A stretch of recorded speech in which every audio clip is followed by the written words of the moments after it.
Okay, so we're live, and we're playing some Lamentations of the Flame Princess with some kind of additional rules.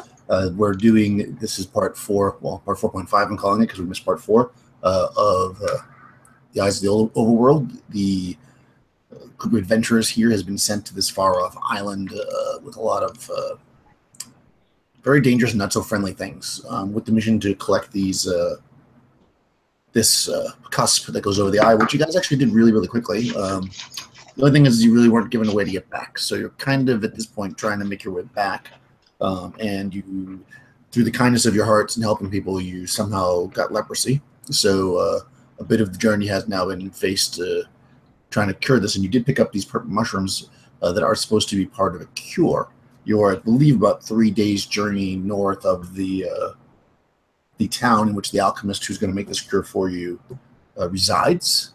And I'll say that, you know, you slept the night by the field of purple mushrooms, and let's say you're waking, and we'll do a quick little character introduction, and then we'll figure out what you guys are up to. So I'll start with my left. So Carlos, tell us about your character this morning. Well, Martikin is rolling around in some dirt, and he's been trying to get back to sleep, and he can't. So now he just gets up. You nearly have to yourself. Echoing. One. I don't know why that's happening. That's not because of you. Oh, so you see Martigan just kind of, he's all dirty, kind of rolled over into the dirt. He doesn't want to wake up, but now he can't go back to sleep, so he's just going to get up. And he's looking around and remembering the day before, almost like if it was part of a nightmare or a dream, remembering talking to the Bowel demon. And he's looking over, wiping the boogers out of his eyes, looking over at Sabine and Martin. He says, "Good morning. What's going on?"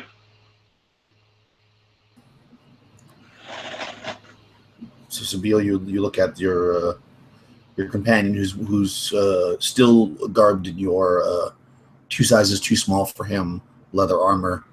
You probably don't want it back, as he let's say Made it bigger. expelled things into it last night. So I don't know. You want to ever wear that armor again? Yeah, that's a good question. Yeah, I think I broke the top button. Oh my God! On the pants. Oh. Sorry. Yeah, you are no myself. help in no way. I mean, Sabine is not surprised. Remind me again, please. Where are we now? So you are in a field or next to. Oh, that statue? Of purple mushrooms where there's. Oh, the mushrooms. Yeah, right. Where I threw something in, right? Yeah, it's like a reverse gravity field. But you got the mushrooms, though. You guys figured that out. Yeah. I'm staring right now, sitting next to a tree, to Martigan, and I have my typical face because she's not impressed. Martigan. Absolutely not. And especially now, her gaze is lingering on the button, which is not there anymore. And she's picturing in her head how she will fit into this armor now twice. Yes. Yes. Martigan looks ashamed, and he reaches into one of the little pockets on the side. He's like, "I saved the button, so." You just get a cold stare. And the picture is perfect with the man sitting next to her in a dress. Yes. And how do you feel this morning, Martin, in your dress? Not too well. You'll see Martin, usually a pretty clean-cut looking dude, is now a bit rough. His eyes have probably sunken in just a little bit from the lack of proper nutrition and things. And he's really not enjoying this dress, although he's kind of resigned himself to the fact that he will be wearing a dress, probably from here on out for the rest of his most likely short life, yeah. So he would grumble getting out of bed and probably just mutter a few curses, and then go kind of walk off to take care of his morning business. Nice. I see Martin looking kind of depressed, and I kind of try to read his mind, and you know, I see him like kind of touching the dress and looking at it and looking kind of down and feeling shitty. So I look over. I say, "Don't worry, Martin. We're gonna find you some clothes, some male clothes suitable for you. You're not gonna have to be in that dress much longer. Very soon." I'll look back and I'll just say, yeah, I hope so. Mardigan, I really trust you here, and man, it's just this dress just kind of puts this whole thing into perspective. I feel it's just a great summation of what's been happening to us. You know, it's just a reminder of how down on our luck we are. Do you remember what I was telling you guys about that voice I was hearing? Oh, I haven't forgotten. I remember it almost as if it was some weird dreamy nightmare, but I don't know. For some reason, I feel like maybe there is some credibility to it. Maybe there's some meaning behind it. Maybe I should do it. We can get you some clothes. But I trust anything that you think we need to do, Mardigan. You know that. What about you, Sibyl? If we're killing for a righteous reason, what could it hurt? See if the voice was true. See if the dream was a premonition. If it was a dream. It wouldn't surprise me in these lands, honestly. Might be a premonition.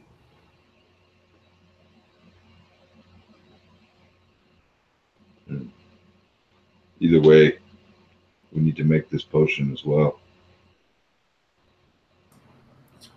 So, Martin, while you're off doing your business in the morning, you actually, you go behind a bush or whatever, and you actually see what look to be tracks from a horse, or possibly several horses, and they're heading to the north, which you know is towards the sea. You can actually kind of see, Yeah. so you don't see anything there, but you see there are definitely a track going in that direction. Are they recent? They're pretty recent, yeah. Yeah, I would probably notice it halfway through taking care of my routine there, and I'll hurry up and finish. Stand back up from the squatting position and rush back to the camp and say, guys, fresh horse tracks right over there, heading north, I think.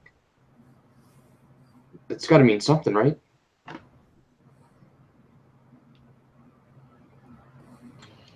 Probably more slavers. To the north, eh? Yeah, to the north, I think. I'm not very good with directions, but that's what I reckon.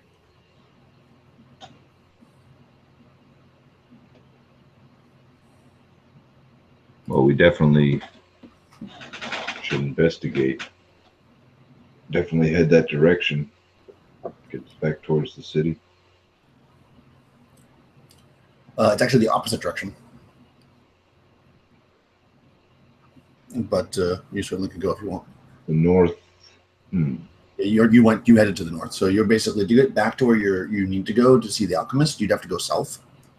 So this is going to put you in the opposite direction. But you also know that there's not much more left. At least you're pretty sure there's not much more left of this island. You're almost at the most northern point. So, but yeah, it's not going in that direction. Fresh tracks. I'm game to follow some tracks, Martin. Yeah, we could give it a shot. Got nothing else to really go off of, I guess. I hope we don't take too much time, though, and yours and Sabile's condition worsens. is all I'm worried about. Yeah, you are, well, less so Mardigan, because you just got the leprosy, but the rest of you are if you remember, losing ability points per day that you're out. But yeah, if you decide to head north and follow these for a little bit, you find, like I say, it does not that much further north that you can go. So actually, you follow them for maybe like a mile through these kind of paths and trails, and it opens up into a beach, which is you kind of step out and look, and you can see that the island goes mostly to the west of you, but to the east you see that it goes a little bit further, and then it starts to wrap around. So you're almost in like the northeast corner, roughly, of the island, and the horse tracks seem to go to the east. So like they're walking along the beach, but you know pretty clearly because it's a beach. You can see where they're going. We can see where they're going, but from our point, we can't see anyone that's making the tracks yet. Yeah, that's right. I mean, they're fresh, but you know, I mean, you have a pretty good idea that they're not within the last like 12 hours because you've been right in that spot the last 12 hours. You know, so you would have heard a horse go by. So they're within a day, but not within an hour or two for you. Hmm.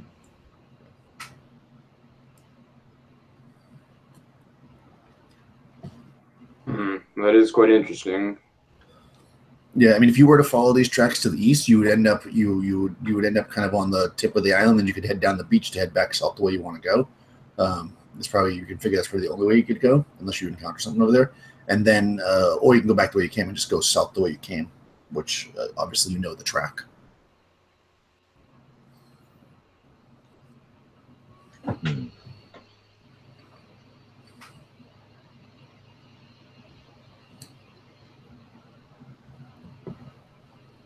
What would you like to do? Follow the horses or go back to the town? Which will take a few days. I stare at Mardigan. Oh, Marcus. Oh. Marcus fell. Martin gets sucked into the sand. You end up in the sand trap. Oh no! I hope it's not those damn water horses again. Right, or the ass hand dog. Ass hand dog. Yeah. I don't know which one would be worse. I don't know which one I'd rather not see.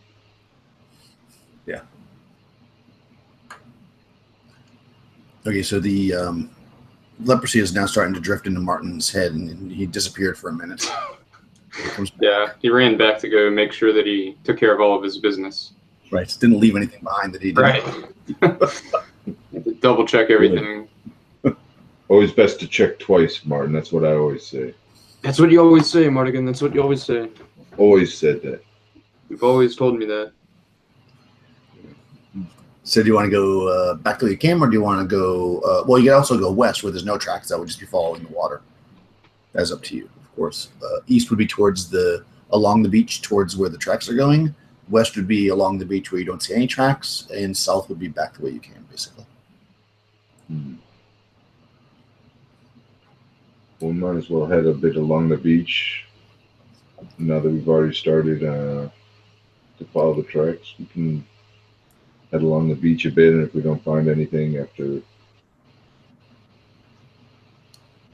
I don't know. Cool. All right. Mid-afternoon? Sorry?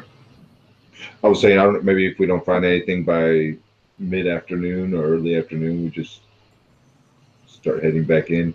Yeah, we can't waste too much time. I'm falling apart. Literally.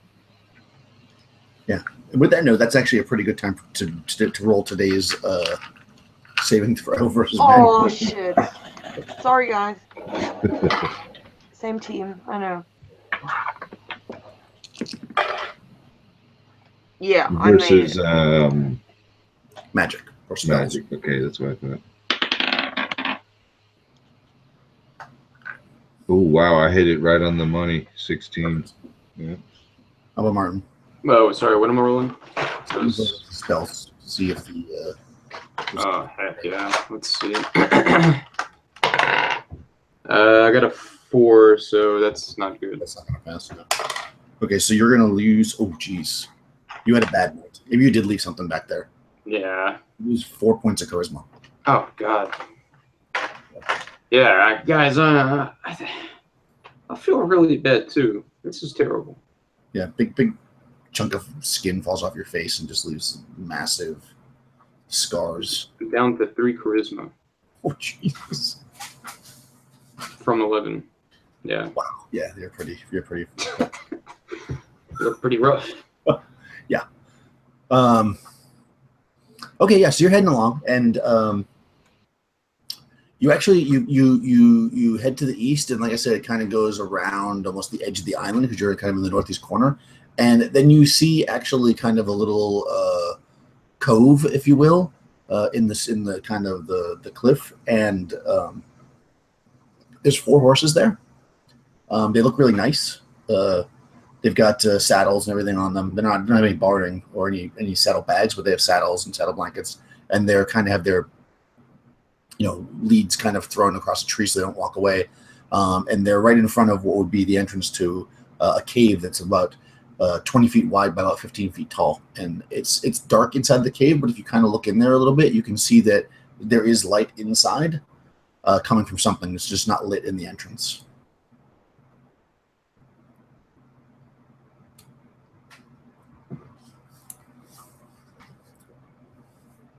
So what do you want to do?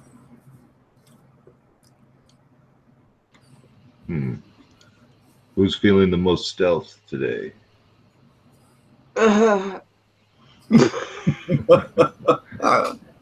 We have a thief with us, right? Sable. Who do you call thief here? I mean, woman of the night. Look at the light coming from inside. What do you think? You remember what happened last time when we wanted to go anywhere inside? We spent the night in a freaking prison. And you realize that Sabine is becoming really, really impatient. She's probably just waiting for her first hand to drop off. Oh, Sabine. Don't be so harsh. Everything will be fine. We got the mushrooms. Yeah, we'll see. We're just doing a little reconnaissance. Is that the right word? No. I'm just going to check it out. Okay. Yeah. I'll point at you guys, and then I point on the ground, and then I rush off. Oh, God. Into the cave? Yeah, just checking, you know? Well, I mean, as soon as I see someone, I saw. Sure. Right? So, let's see. Yeah, so I made it. Oops. Oh, nice.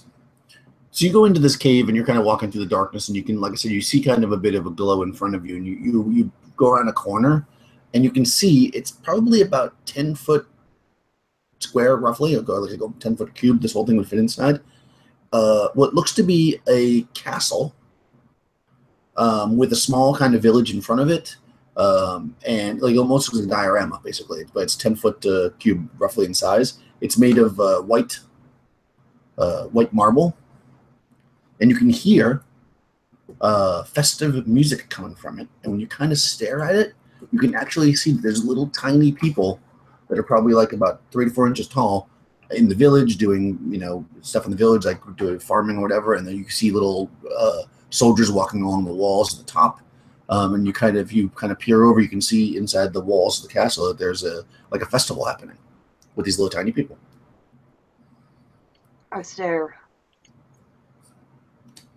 in disbelief. Yeah, you're probably about 30 feet away from it, but you're kind of a little bit higher than it, so you can see down into it. And you're in the dark and stealthy, so none of them seem to see you. Okay. I step back slowly. Mm-hmm. And then I go back to the others, and I just hope that they're still there because they tend to not listen. When I see the look on Seville's face, I say, "What is it? What's in there? What did You won't see? believe this. What did you see?" You just won't believe this. Whoa, try me. What was it? And I describe what I've seen. And Mardigan, he does it. He's like, "What? No way! Oh, I gotta see this. Come on, let's go back. Come on." No, you will trample onto them. I just want to take a quick look at him. That's so cool. Oh my god. You remember the story, Oh shit. I forgot the name. Were they angry looking? Were they? No, they weren't, right? Party. Yeah, they were. No, they were actually having fun. They're having fun. Yeah. What is that? Well, Yeah, we didn't have that for a long time. what were they doing that was fun? I gotta see. No, I can't. I gotta see this. I'm sorry. I'm sorry, Seville. Oh god, we're dying. It was a festival. Okay. You gonna go in? Well, no, it'll just peek in and see it and then leave. Okay. Yeah, you head down the tunnel. You also going in, Martin? Well, yeah. Cool. Mardigan's going. I'm going. Try to roll a stealth if you want. So that would be just a 1 and a d6. Okay. Nope, got a 6. Yes. Starting off strong. Got a 4. Okay. Yeah, you guys are not particularly quiet probably as you're going in there because you're very giddy and excited to see this thing. And sure enough, just as Sibyl described, there's a small castle with little tiny people, and they're having a festival. And you can kind of see, you're looking at it, closely, and you see there's like an archery contest going on, and there's like you can see like you can actually smell wonderful food being cooked. And beautiful music being played. Mardigan. This is weird. We need to get invited to their party. I smell food. Yeah, but imagine how small it's going to be. We'd have to eat. They wouldn't have enough. Maybe they're magical. Maybe they have plenty.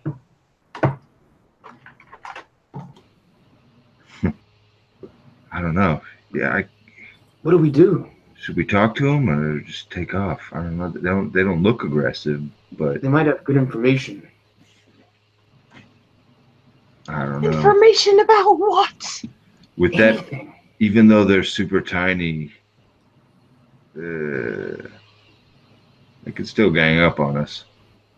Yeah, like in that story where they what's that story where they put the giant in chains, that little folk. Oh yeah, they'll tie us down like nothing. Yeah.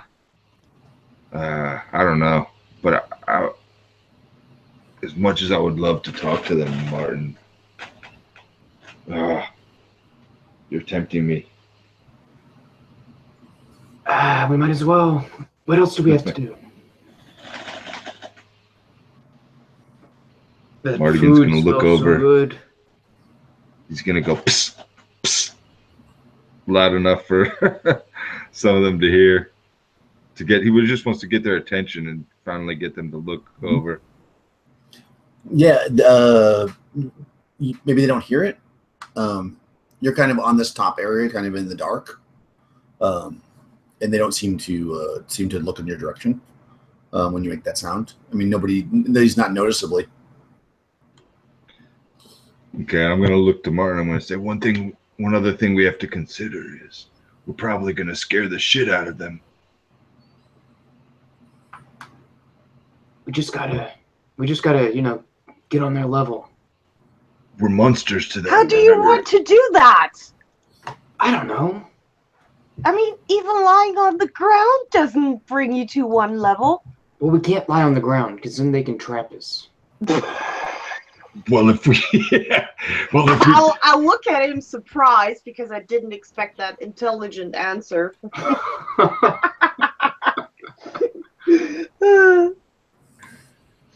As you say that, I just pick at a scab from my leprosy.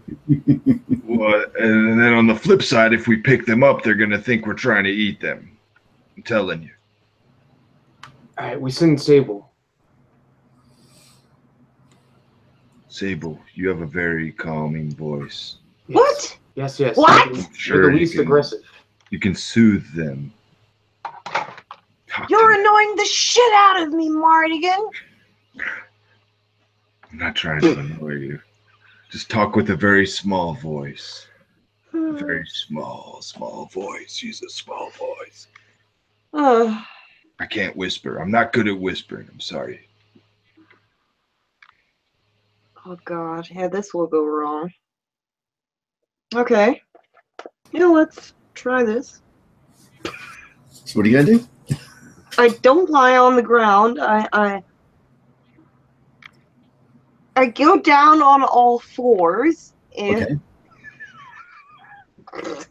yeah, and I go closer. And I whisper when I come closer, don't be scared. I'm coming closer. I Okay. don't want to interrupt your party. Okay, cool. So yeah, you get down on your hands and knees, so you can start to move closer to them, and you move about 5 feet down the slope, and all of a sudden, like you feel a little dizzy, and then you look and you see the castle, and it's huge, and it's probably about a mile away from you. Oh, Yeah, and with you guys on the other side, you see her kind of move down there, and she shrinks. Mardigan, she did something weird. I turn around, scared, eyes wide, and I run back. What the hell just happened to you? Yeah, so you're probably like about half a mile from the where you think they might be. So you start running towards them. So you see her running towards you, going really slow, apparently. But after maybe like, if you're just standing there staring at her, after maybe like 5 minutes, Oh my again, you god. start to feel a little bit dizzy, and then all of a sudden you're like back to normal size again, and you're standing next to And her. as soon as I'm big again, I scream, "We don't have time for this shit! I was small, and I'm falling apart! We can't stay here!" These little people probably have a court wizard and lots of food, and if we can shrink, we can eat. And maybe they can fix us. They probably have women, too. What do women have to do with our problem? What if this is the city we were meant to arrive at all along? I believe. Yes. Yes. This is too strange. Both to not be able to surprised me perform. today. Sorry.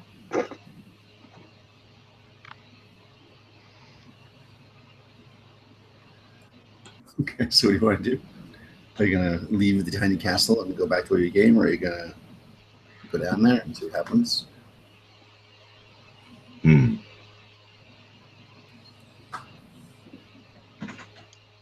Martin, I swear, if this isn't working out, you're the first to die. I will make sure that your foot drops first. My foot's probably already about to fall off. Have you seen it lately? I was thinking, guys, I haven't felt the fricks or heard anything from the voice in my head or the demon. I don't want to hear about the voices in your head. So I'm thinking we might be on the right path. That's actually not stupid. Yeah, did I feel him when I was going in that direction, or did he just say calm? Or she, or whatever it is. Yeah, that thing inside of us. It doesn't. It only really reacts when you're making an obvious. Okay. You're obviously not trying to get back. When we're making, or yeah, It doesn't necessarily know what the right way is, but if you're like, you know what, we're just going to set up, build a house here and live here for 10 years, then it's definitely going to. if it hears us resisting, Yeah, it also has to hear you. So yeah, but yeah, it as long as it thinks you're making a concerted effort to get back, it won't fuck with you. That's what your understanding of it. As far as the bowel demon goes, it hasn't said anything. No, not today. Because you probably don't have much left inside of you, anyways, because you were expelling a lot of it yesterday.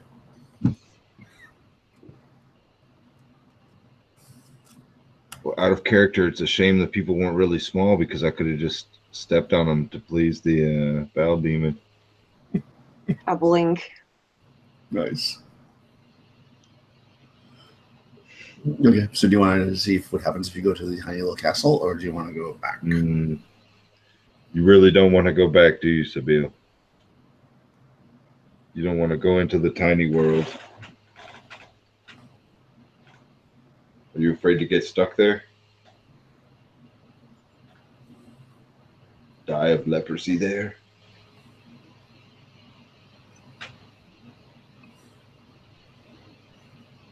Don't be afraid, Sabine. We'll go together.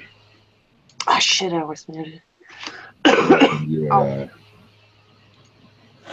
Of course we will go together. I definitely won't go alone into that castle.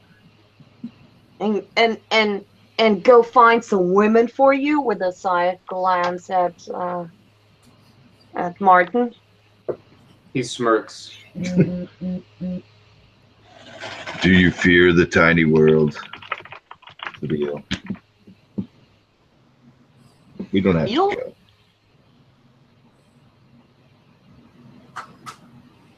Sabine? Huh? Do you feel what? Sabine, we don't have to go. We don't have to go in there. Oh! Yeah, no, I definitely won't let you go alone. And you see that she's definitely thinking, knowing her that long, that she might miss something. But are you afraid to go in there? No!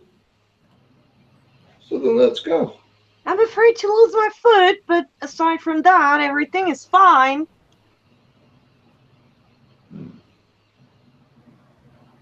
Nice.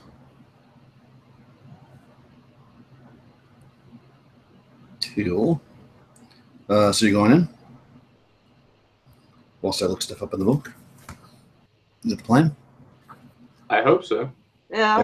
Cool. Yeah, sure enough. So you guys move forward. Can't find.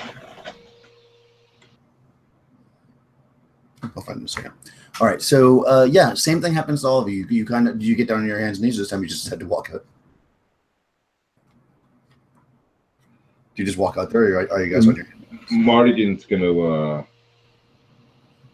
yeah, I suppose seeing as something really magical happened, it was kind of strange. I'd want to do the same thing. I wouldn't do anything differently. I'd do it kind of slowly. I'll look up at Sabine and like, just see her kind of waltz right in. You kind of think like, what am I doing? Yeah, her glance says the same. Because I was just running back, right? And I went big again, so... Yes, you were running when you came back. Yeah, so... And I won't do that again. I'll look back at Martin to see what he does before I get up.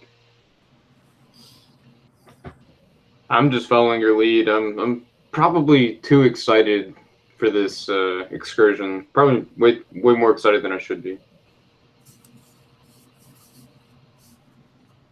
Cool. All right, so you guys crawl in, Mardigan on his hands and knees, and the other two of you, I guess, standing. And same thing, as soon as you go in a few feet, you instantly feel a little dizzy, and all of a sudden you're small. Or rather, the castle seems big, however you want to look at it. And it's about a mile away. It's about a mile to the first, like, wood barrier wall that blocks in the village, and the castle, of course, is further than that. You got to walk through the village to get to the castle. So if you follow, you can see there's a road there, so you can get on the road and walk if you'd like towards the castle, or I suppose you could get off the road and try to sneak around it.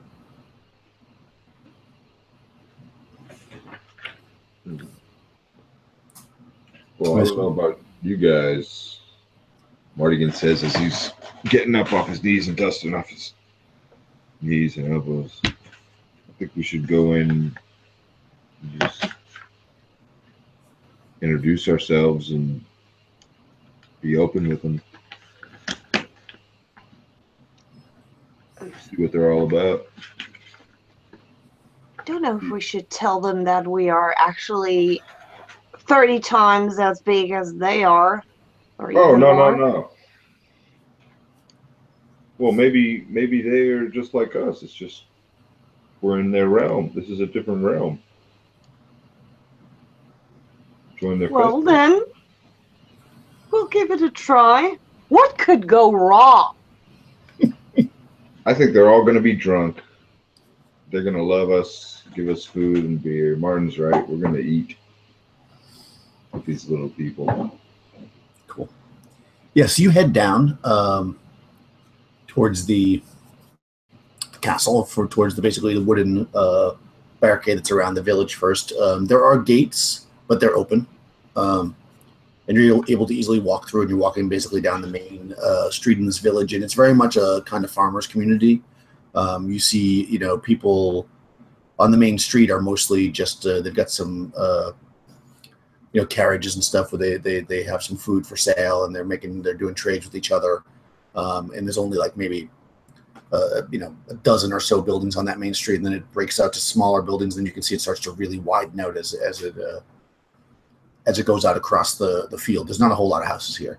And if you were to just kind of walk through there, nobody really seems to pay you mind. I mean, they kind of look up as you walk by, but they don't seem to react in any kind of strange way or anything. They're just kind of doing their thing. They look completely normal. Mardigan, when one of them catches his eyes, he's going to wave kind of obviously and try to get him to react. Okay, sure. So the first person that looks kind of directly at you is a young girl. So when you wave at her, she just stops what she's doing and she waves back. And just kind of looks at you.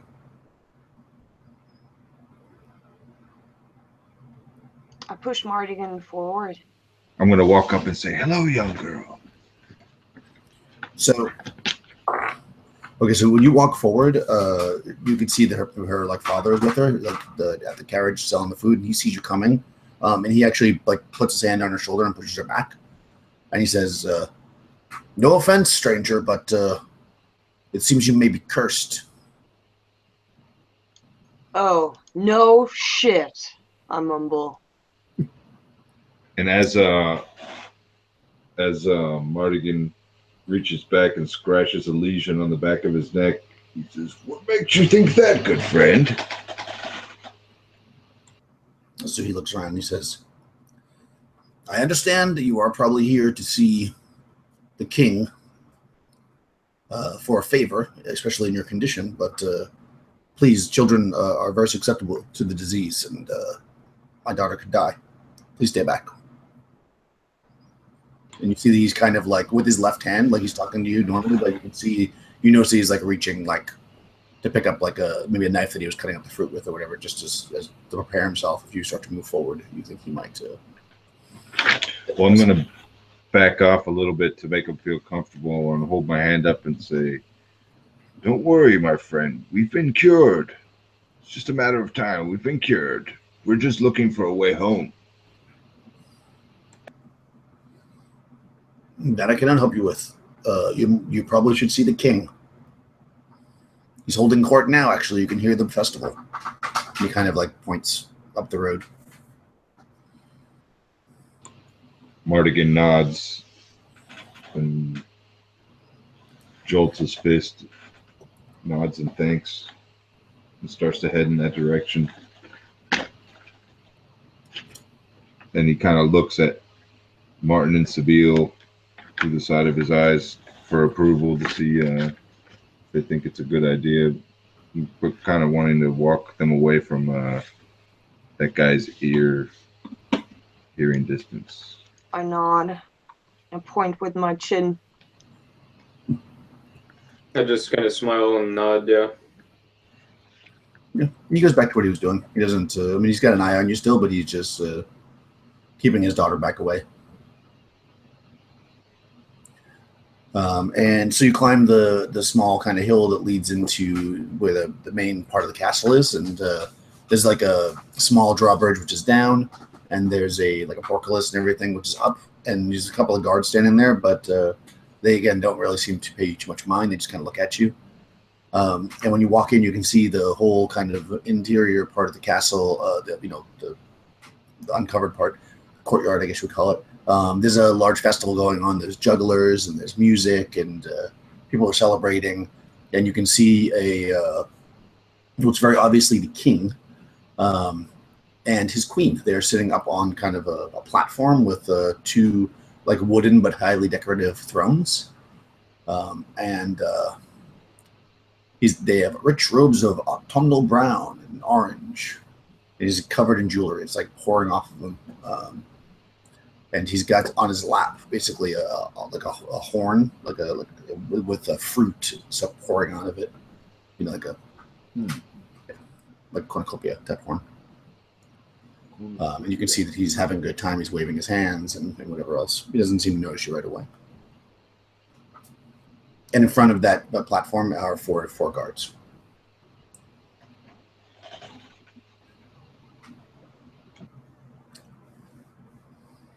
What you want to do? I push Martin again. Mardigan again. You go. He'll approach, but he'll stumble. He doesn't want to get too close and offend. Now he's being more conscious of his condition, so he kind of stops a little short. But he wants to approach and see if we can hold court with the king. Sure. So you walk up, and at this exact moment, the king's not seeing anybody, so there's no like line or anything. So you walk up, and you see the four guards definitely notice you, and they kind of, they have their spears, and they kind of, you can see that they're loosening them a little bit in their hands just in case you make a rush for it or whatever. But when you stop, they just kind of look at you. They wait a few seconds, and then the king finally notices you, and he looks down at you, and he says, "Aha! Welcome to my land. I am the Harvest King. All the bounty of the world is mine." Mardigan bows. Thank you, Your Highness. The pleasure is ours. I whisper to them, to my companions, does he even know how big this world is? I don't think he knows much. So he looks at you and he says, "Seems you are not in very good health there, my friends," especially he's looking at Martin. "Did you meet in terrible combat with the dragon?" No, we just made some really bad decisions.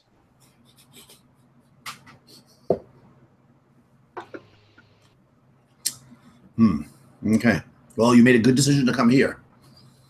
Can you fix this? I'm not feeling too well. And we are far from our home. So he says, he's looking at you and he's kind of like scratching his beard.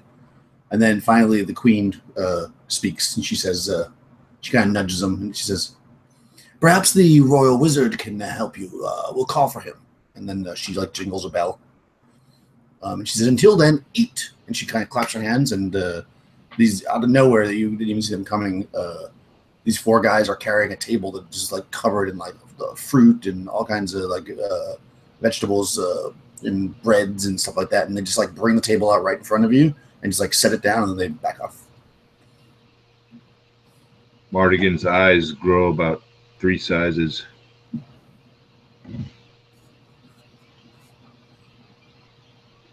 And the king says, "Eat, eat." And then he reaches into kind of his thing and starts eating grapes. I'm grabbing the closest leg of an animal roasted that I could find, and I'm chowing down, scarfing it down. Okay. Like if I've never eaten something before. Yeah, you guys haven't eaten, I'm looking at decent food in a few days anyways. Oh yeah, definitely going ham on the food. Cool. So yeah, you're eating up this food, and then you probably didn't even notice them arrive with them, but you do notice that there's like some like stools now next to you where you could actually sit down if you want, and they actually bring over some big jugs of wine, and yeah, you're able to eat and drink for probably at least a good half an hour before anybody shows up before the wizard shows up. Is Sabine eating and drinking as well? I'll wait a little bit to see if they keel over. Okay, yeah, they don't. Yeah, after maybe 5 minutes or something, I will start eating as well. Okay. Mardigan looks back at Sabine like, "What's wrong with you? Why didn't you start hanging I out just with us?" wave with my hand. Oh, go on, go on. As the food is dripping down from his mouth, and he's got a mouthful of food looking over. Yeah, that she's smiling while she's waving should make you concerned. Yeah, so 5 minutes go by, or whatever, and they don't seem to be having any adverse reactions to the food at all. And then, if you eat them, whatever, and then probably about half an hour or so goes by, and then a surprisingly young man, like probably barely a teenager. Is he pretty? He's pretty, yeah. Oh. And he is dressed in super elaborate, like wizard robes, like the most cliche wizard robes you could ever think of, with big stars and moons on them. He has a pointy hat, and he's basically holding like a staff. But this guy, if he's 13, that's like how old he is. Like he's definitely no older than that. He comes out and he says, "Greetings! I am the all-powerful Robert the Wizard. Oh boy. How can I help you, my king?" He's actually addressing the man. He says to use the powerful, as he turns to the king, and he says, "How can I help you, my king?" And the king's got a mouthful of like. He looks. He goes, "Well, these kind people need your assistance, your magic." And he kind of looks at you. I smile, and in the side of my mouth, with my teeth clenched, I say, "Robert, the wizard?" Question, inquisitively to Martin and Sabine. You hear a grunting sound coming from her.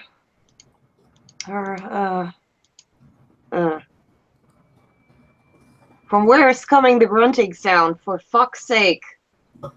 Yeah, you hear a grunting sound, and she's really working hard on keeping her face straight. What's wrong with Roger the Wizard?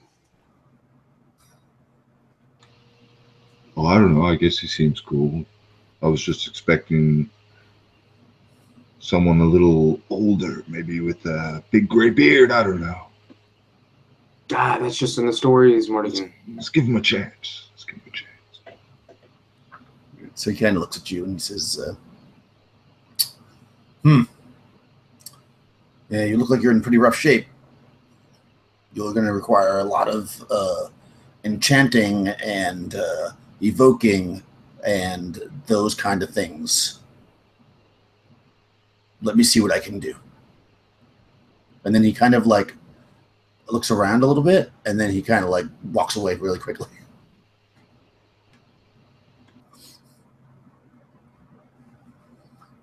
That's it.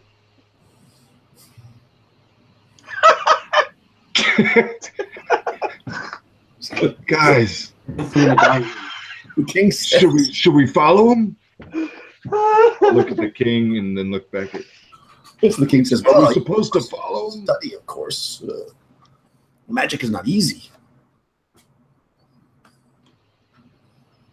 I'm still waiting for the spell to remove the corns from my feet. To be honest with you, it's terrible." Maybe we should help him.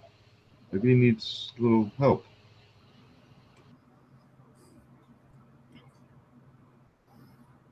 I'm not so good at magical things, but do what I can. I can help him memorize. I'm not good at magic myself, but I could possibly find ways to help him to memorize faster.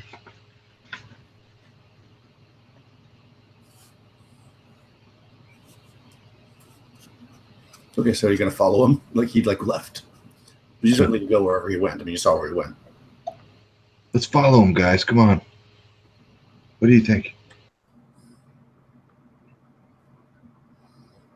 Of course, that's why we're here. Let's follow this guy or get the hell out of here. At this point, the king is now on his feet, like clapping his hands to the music, and he's completely forgotten that you're there. Like he's completely ignoring you.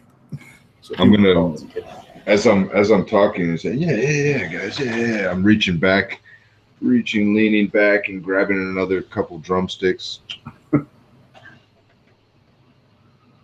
Okay. All right. Yes, you follow him. I mean, you kind of go down the hall and you can kind of see where he went. And basically, he comes down. He goes through the castle a bit, and you can see that he's not running away from you. So you don't, you can actually, if you left within the minute, you would have caught up to him if you moved pretty quickly. You can see that he's kind of like talking to himself as you start to approach and kind of walking through the corridors. Do you want to like address him, or are you just going to follow him to wherever he's going?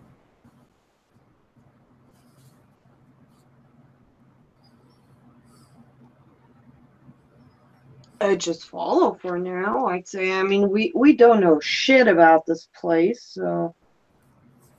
Okay. Yeah. So you follow Nope. him. I mean, Unless I somebody don't know what the others want. That would be my suggestion.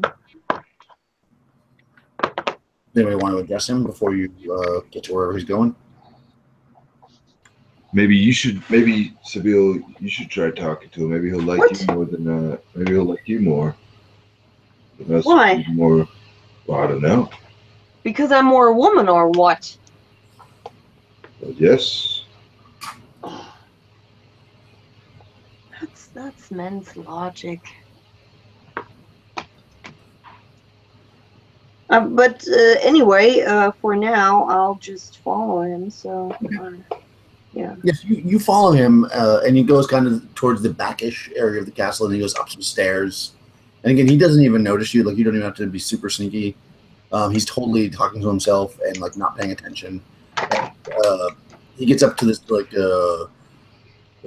you're going up like a bit of a tower, and when you get to the top of it, he opens up these big doors, and you can see when you look in that this is like a laboratory, and there's like tons of books. It's like a huge library with like they need like a ladder to climb up to look at all the books, and there's like a laboratory table in the middle where you can see like, and stuff. And he walks in, and actually at that point he turns around. And he actually sees you, and he starts. He's like, "Oh, I knew you were there. Of course, I wanted to show you my room." Then he walks in.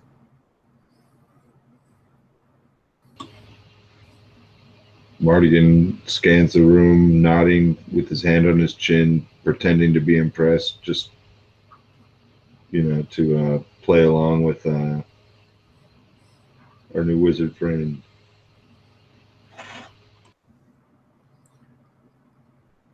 Yeah. So he invites you in, and he tells you, well, we need to figure out what exactly is ailing you. Were you bitten by any nymphs? I push Martin to the front to be his guinea pig, the first. Hello. Hello, Roger.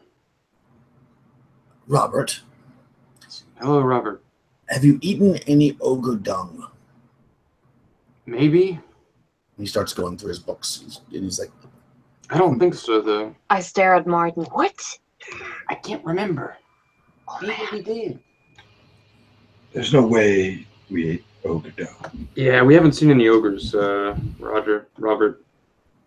have you been nursed by a succubus? Not yet. He's looking through his book. Are you sure you're qualified for this, Robert? Well, of course. I just need to figure out what curse this is that's on you. I've never seen such a thing. Yeah, it feels pretty terrible. Yes, you do. You look bad.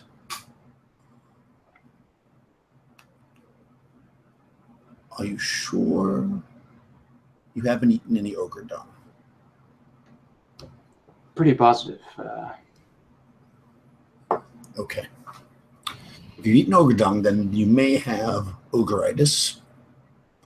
And let's see what the cure for that is. And he kind of starts flipping through some books. And you see that he's studying some books. We did eat some crabs. Could those crabs have eaten ogre dung? Oh, crabs. He runs over to the bookshelf, so he moves his ladder over, and then he kind of climbs up to the top shelf and he starts looking through books up there. I'm going to look at everybody else and just kind of,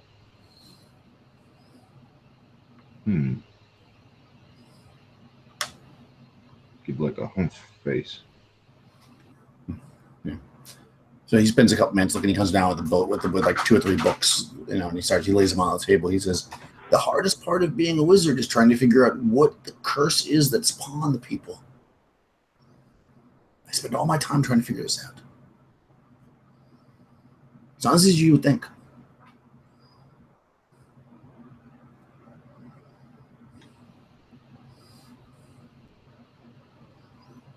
He starts looking, and then he says, "Well, crabs do eat a lot of things. I mean, it could be crabs. What crabs do you eat?" Well, we met a lady of the lake, and she boiled us some crabs. Do you know of her? Lady of the lake? He pulls out a book and he starts making notes.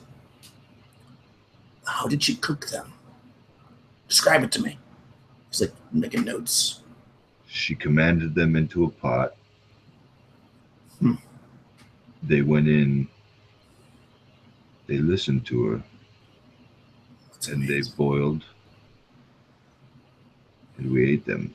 While they were still pretty hot, actually.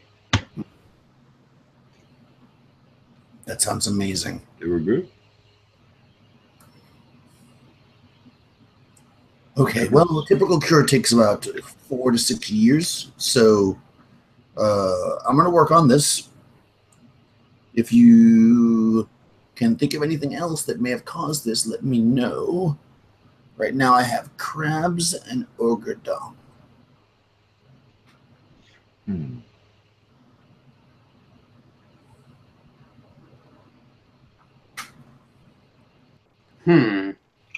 Yeah, I mean, you can see this is a really super extensive library,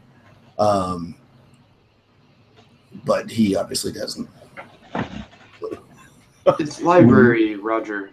It's quite impressive. Are you much of a reader? Well, of course I have to study my magical tomes in order to be the most powerful enchanter of the land. Is that what they call you? Indeed. Watch this. And he goes up to you and he pulls a quarter out of your ear. Ah, that was incredible. Indeed. Can you teach me this magic? Many, many years to train as a wizard. My age is even my apparent age. I'm actually much, much older. But through my magics, I keep myself young. See, guys, he's totally legit. I'll whisper, "Yeah, really young. Did you see that ass?" Oh boy. Martin kind of makes a face, raises his eyebrows, and kind of smiles at Sabiel's comment and laughs. So yeah, he's trying to figure out what it is that he obviously has no clue what it is that's ailing you, but he's trying to figure it out. Do you think while he's looking that up, maybe Sabiel, maybe you can look up, see what kind of info he has on leprosy?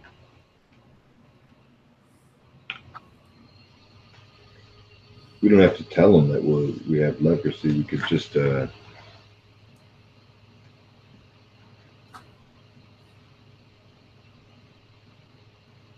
should we just tell him? Rob. Oh, this is kind of funny, but we don't have time. Well, we have We have the mushrooms. Do we not? You guys still have yours, right? Yes, but now we're here because you wanted that.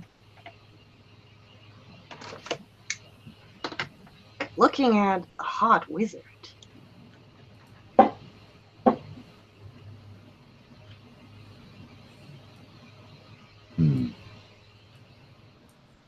So you can just kind of see him furiously looking through books for various curses that are related to crabs and such.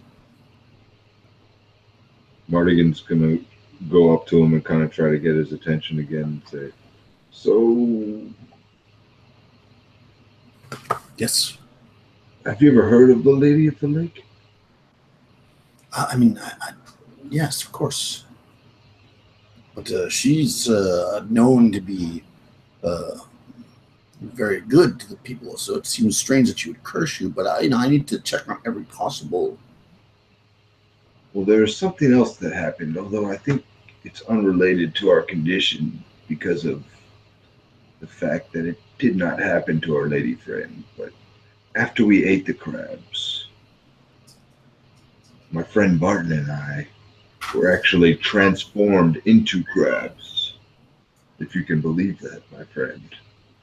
Seeing what you must have seen with your life as a wizard. You're transformed into crabs.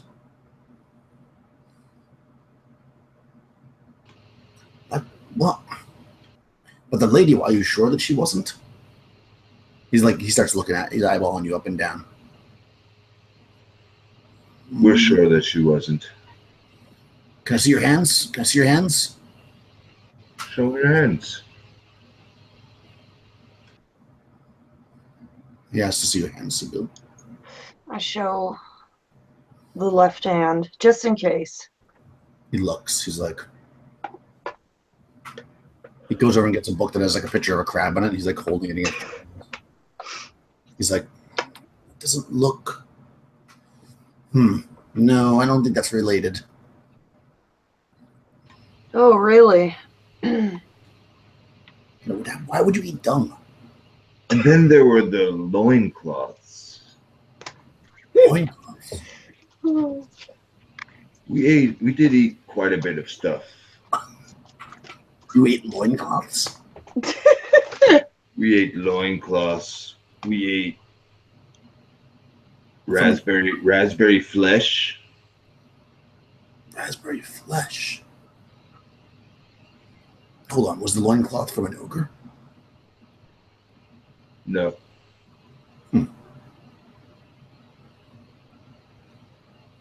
This is getting us nowhere. I may have to wait till one of you dies and then cut you open. And so I'm gonna say, okay, I'm gonna take a couple steps back, scurry back, and I'm gonna turn around and just abruptly give the wizard my back and look at Martin and Sabine and be like, okay, I think we gotta get out of here.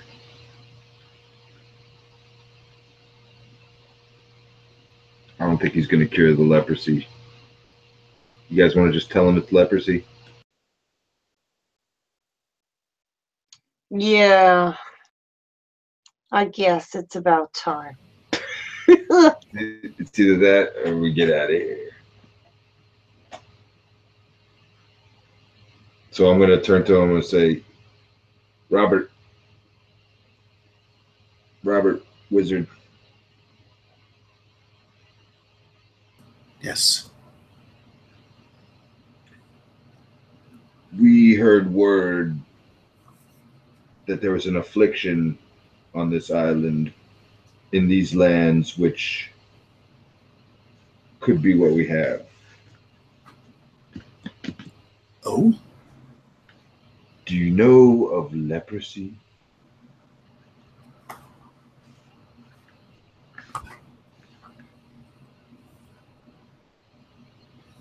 He stares at you for a second, then he like immediately dashes to another side of the room and he slides his ladder over and he climbs up and he starts looking through more books. He's like, that it can't be. What? And then he brings down a book, a big fat tome, and he starts flipping through it, and you see illustrations inside of the various, sores and stuff that you get from leprosy. And he's kind of like looking at it and looking at you guys, and he says, "That could be it. That could be it." Good. Can you take it away? Well, you would need the purple mushrooms. It says here. He's looking through the book. I don't think these purple mushrooms grow on this island, though. Mardigan gets real excited and slams his hand down on the book of the table. He's like, "Ooh, we got the mushrooms. We've got them. Do the mushrooms? We've It got says they them." only grow where fairies live. Have you seen fairies? That's so cool. Does your book have the cure? Yes. Oh, thank God. Thank the gods. He's like, yeah, I'll figure it out. No problem, guys. You got trust in the Grand Wizard. I'll need the mushrooms, of course. If you really have them. You do really have that. Okay. And I hate to disappoint you, but I've never seen fairies. Oh, then how do we know they're the right mushrooms?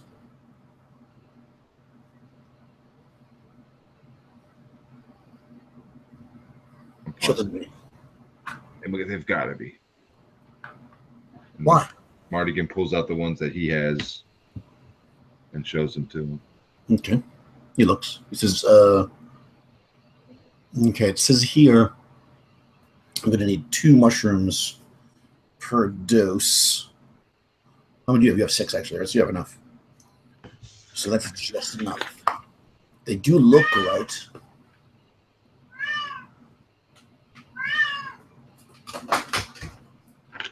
They do look right. But with no fairies present, how do we know that they're magical? Well, maybe Sabine or Martin saw them. I guarantee you they're magical. It's Okay. the only chance we have. We'll take a shot. Okay, well, if these aren't the right ones, it's a certain death. Or your hair will fall out. It's a little unclear here, but let me see. So then he actually starts to like assemble ingredients. You see, Sable? Not so bad. Yeah, that could be a good look for me. So yeah, he tells you that it'll probably take overnight because once he makes it, it doesn't take that long to make it, but it has to sit for 12 hours. But he says you're welcome to feast. Just try not to touch anybody with the leprosy. That's kind of gross. And as Mardigan's still chomping on some chicken leg, he's like, "Well, thank you. Oh, thank you." With a mouthful of food. I'll take more food. Nice. Yeah, I mean, if you were to go back down or whatever, there's definitely a whole festival going on. It's still the daytime, so you certainly can eat. Probably like 2 hours after though you finish those first like couple of bites of the food. Go ahead and make a poison save, Mardigan.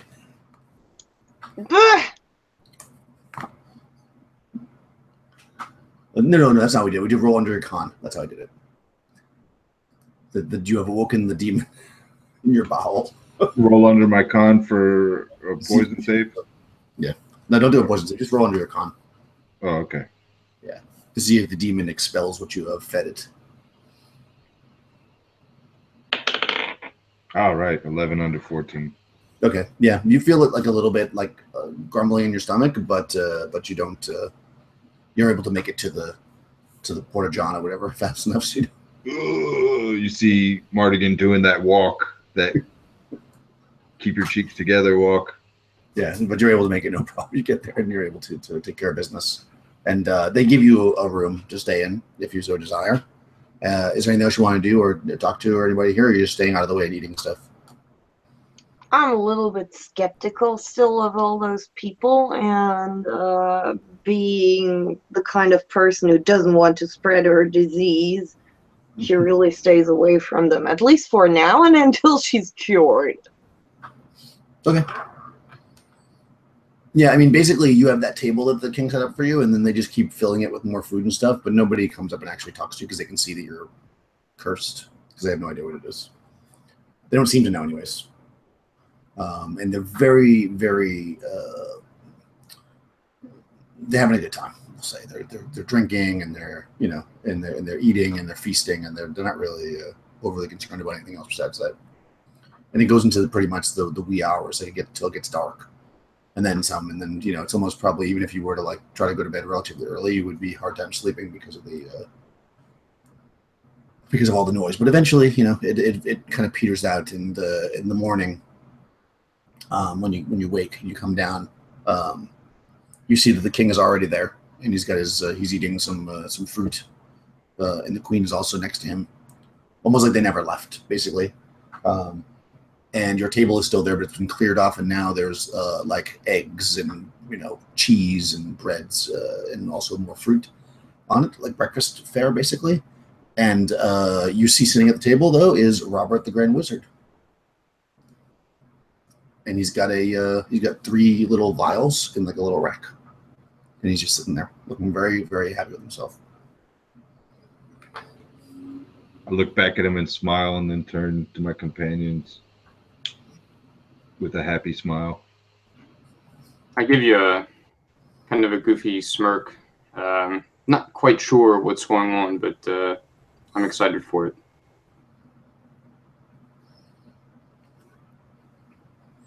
Cool. Yeah. So if you approach him, he would say to you, he says, "Voila!" with a big flourish. He says, "The cure for leprosy, or possibly poison, depending on if those mushrooms are right." But I think, yeah, we'll see about that. Not being a leper myself, I couldn't test it. So I'm gonna grab the vial and look back. I'm gonna like lean in with wide eyes.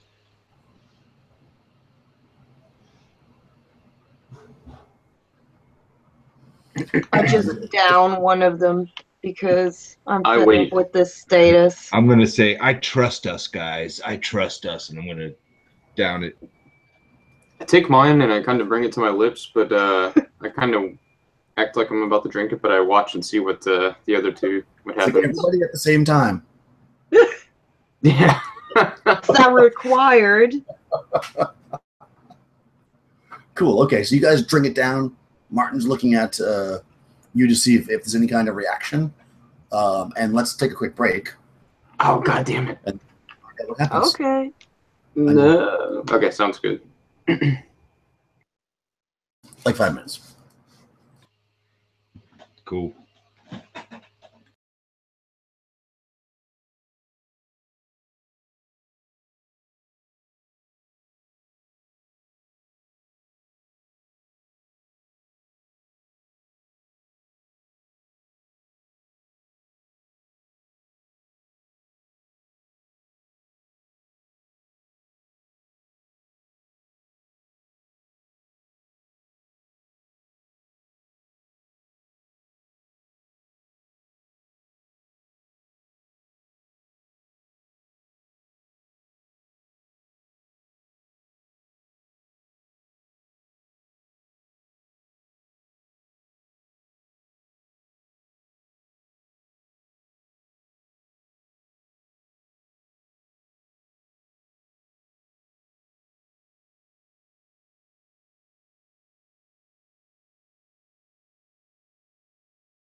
I am back.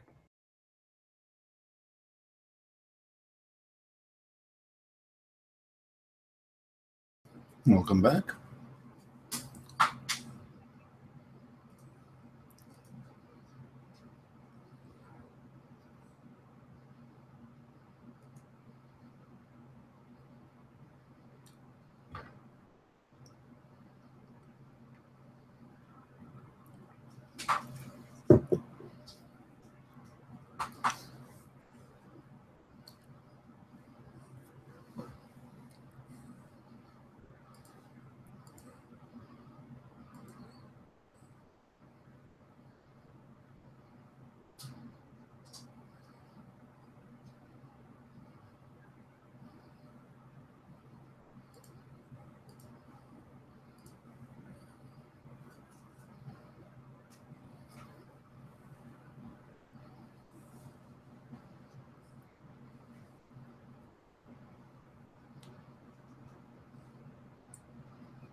Oh my god, I fell up the stairs again. Oh no, up the stairs? Yeah, I always fall up the stairs. That's so weird. That is impressive. Yeah. Must be really dark. No, You need a it's candle. not.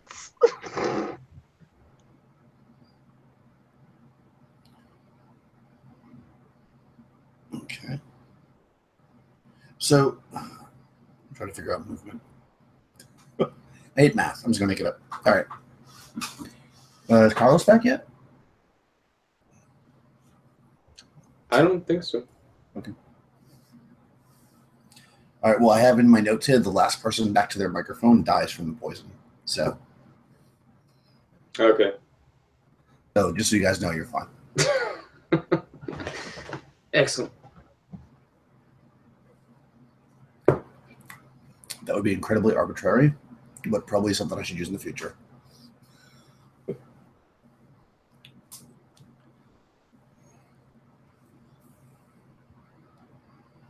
Okay.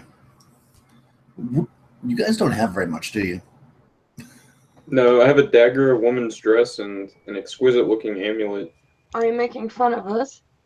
No, I just want to know because I'm wondering if they'll offer you anything, won't you?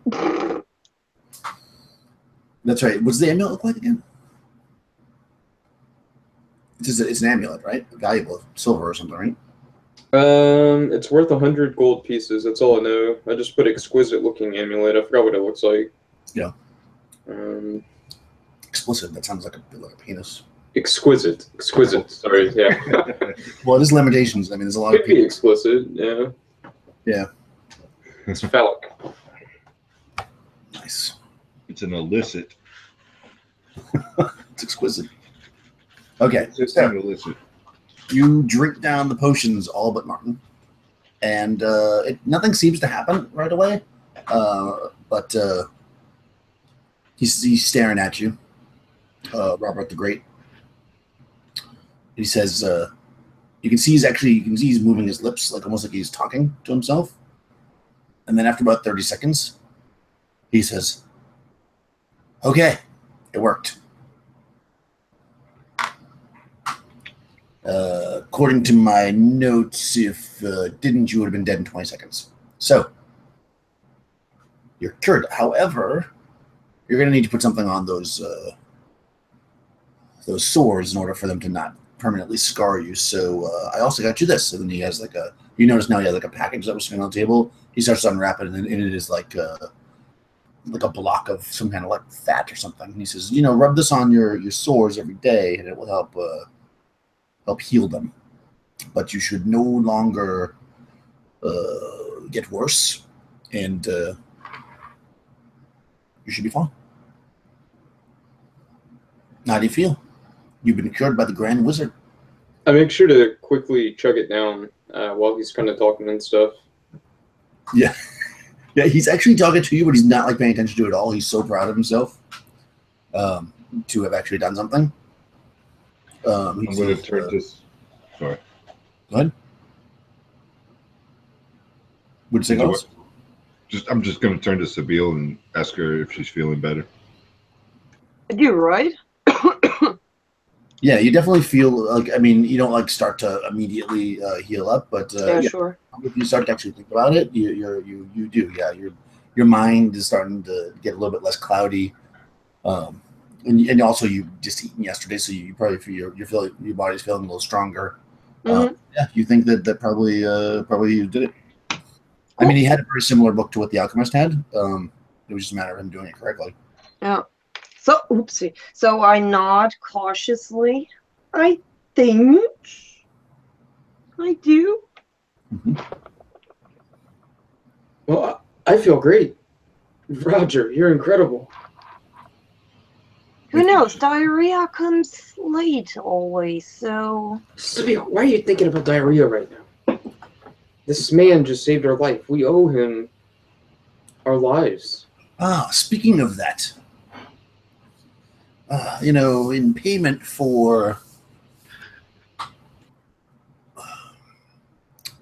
my services, I need something from you. There is a statue It will answer any question presented before it.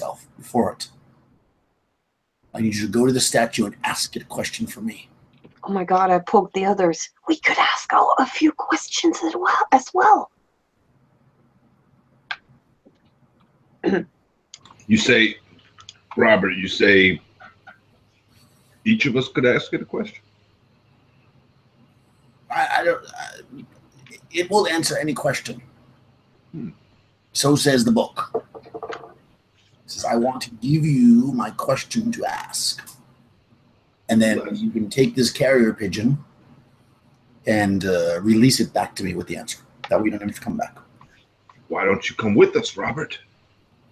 Oh, well, my adventure. It feels like a dangerous quest. You'll have to travel. And, look, I just got these new robes. And we'll protect you. Come with us. You want to take Robert the Wizard with you? Yes. For what reason would I go? Compel me to go, good sir. You see what I have here, a bounty every day, a laboratory full of books, a cool hat. Well, what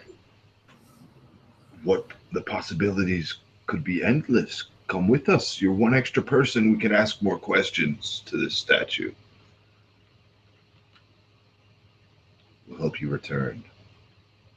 I nod in agreement. Oh, you nod? Okay. A woman. Interesting.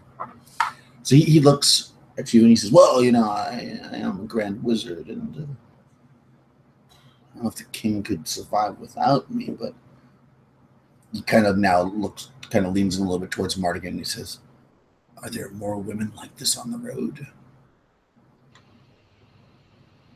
Hundreds, my friend. Hundreds.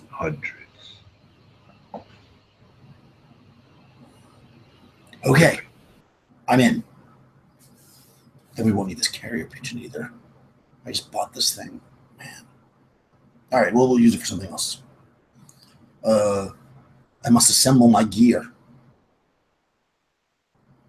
I'll be back. And then he leaves. You look at the others. I wonder what kind of gear he has.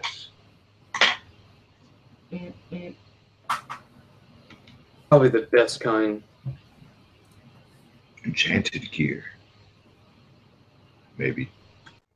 He's incredible. I like Roger.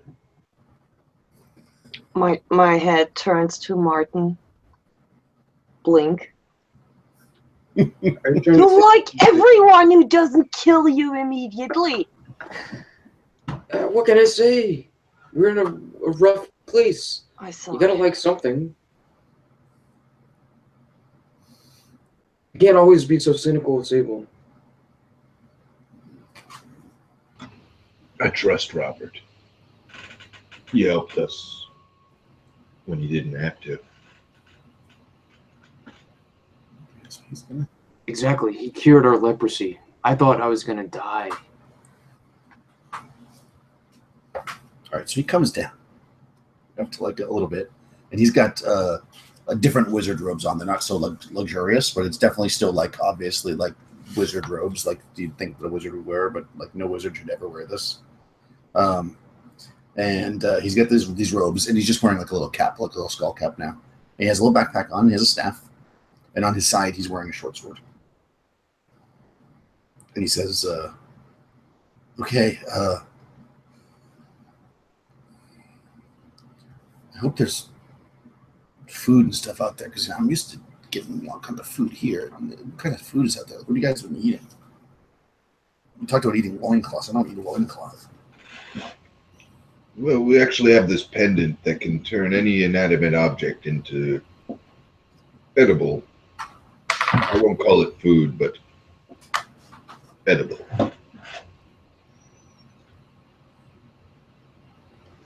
Oh. All right. So he says,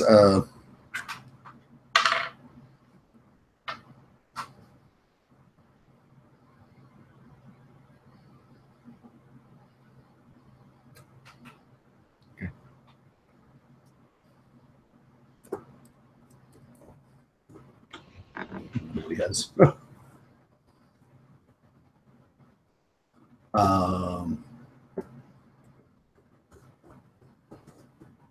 Okay, so he seems pretty excited about that.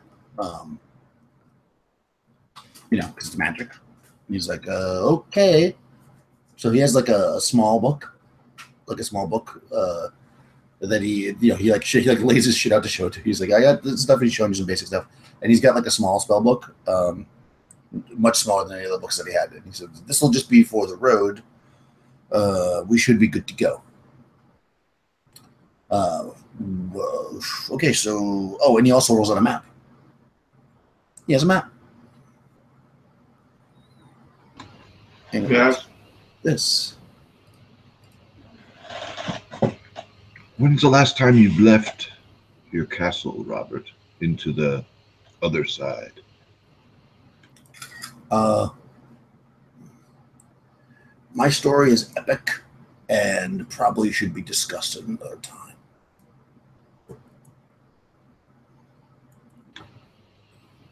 I'm intrigued. Yes, it is. It's quite a story. You don't get to be a grand wizard like me without having done a lot of traveling. So this is the map. So you guys are roughly right here. Each hex is 5 miles. Where you're going is... Oh, I'm sorry. Hold on, okay. You guys are roughly right here. Where you're going is right here. You can see my mouse, right? Now, just to give you some layout of the land of things that have happened, the place where you got in the big fight with everybody was down here. Right? This is that gulf. The statue with the honey was over here. The town that you get the alchemist sent you from is over here. The crab lady is in these mountains. So just to give you an idea of where you've been. So you can see the island's huge, but that's as much as you guys have explored. And he basically he tells you that he hasn't actually explored that much of the island. He's been focused on his studies, but he assures you that we should be fine. And yeah, he's going to go with you, surprisingly. Sabil keeps staring at his ass, that's for sure. His ass. Yeah. I mean, he's young, right? And he's pretty. Behave, Sabil, behave. He's a pretty young. What's wrong with your eyes, Sabil? Keep looking down there, What? What are you looking at? What are you staring at? Huh? I just make sure that he doesn't stumble. He's not so proficient in moving over land. Well, don't distract him. We need him to focus on magic. So he, I guess because you've been there for 2 days and you're getting the cured or whatever, I'm gonna say you probably could. They don't have like armor and stuff, but because they're just parties, but they could give you regular clothes if you don't want to wear the clothes that you stole and you've been wearing. Yes. You've been wearing them for a week and a half. They're probably dirty and whatever. They give you like pretty nice clothes to wear, gender appropriate if you'd like. But if you want to dress, actually, they probably initially offer Martin a dress because they see you in a dress and they don't want to offend. Oh no, I'd like a nice pair of travel clothing if you got it. All right. Yes, they'll get you. For a man, that would fit me. Yeah, they're able to give you guys some clothes. They kind of eyeball Mardigan in your armor. I would love to get out of this. Yeah, if you want clothes, they'll give it to you too. Then you just won't be wearing armor anymore. But at least you'll have a sex and size appropriate clothing on. So if you go to any villages, it won't look odd. Yes, and I'll peel off Sabil's old armor, and it's sticky now with my filth, and yeah. So I'll probably growing some mold on the inside. Oh God, I stare at my former armor in disbelief, and you see a small tear tearing up in her eye. I think we should burn it so no one else gets leprosy. I agree. Yeah, that's probably a good idea. Mm-hmm. They probably burn all your clothes. And then you have this cloth or whatever, like sacks or whatever. They'll take that from you and burn it, and then they'll give you replacement ones as well. Because I think you guys might have had although I don't think you had a sack. I think you made a sack out of something. yeah, we didn't have a sack. Yeah, that's Yeah, there's no like gem. People don't have like anything, so like you can't buy anything here. But yeah, they'll get rid of any leprosy contaminated stuff, so you're finally free of that. Cool, and you're off on your way. So he basically knows how. So how do you guys want to go? I mean, you guys are the experienced adventurers. Do you just want to beeline right for the? Let me bring it up again so you guys can see. Beeline straight for the statue. Yeah, do you just want to go like the most direct route, or do you want to? Let me show you the map. I think that's it right there. Am I showing you a map, or am I showing the GM map? There's all this stuff. Nope, that's already the map. So if you go, I don't know why I just made it bigger for me. It's like not like that helps you guys at all. Please don't look at this. If you can see my mouse now, right? I'm in the middle. If you go, yeah, I see. So you are. Let me see if I can actually draw on this thing. You're right here. Hope you can't see that, right? Are you drawing? Yeah, I can see that. That's better. Let me take a little box. There we go. You're right here. You can see that little red dot? Yeah. Cool. So you're right there. You're going to here. Oh, wow. Yeah. So the most direct route would be probably like this to the river, which is actually how you got here, and then take the river down through the mountains. I don't know if you can still see my pen. I'll draw a line. I shall draw it. The most direct line is probably. Oh, that's what I want to do. The most direct line is probably like this, because the river is going to be faster, right? And then like that. I mean, it straightened it out. But you saw what I did there, right? Yeah, that's hilarious. Yep.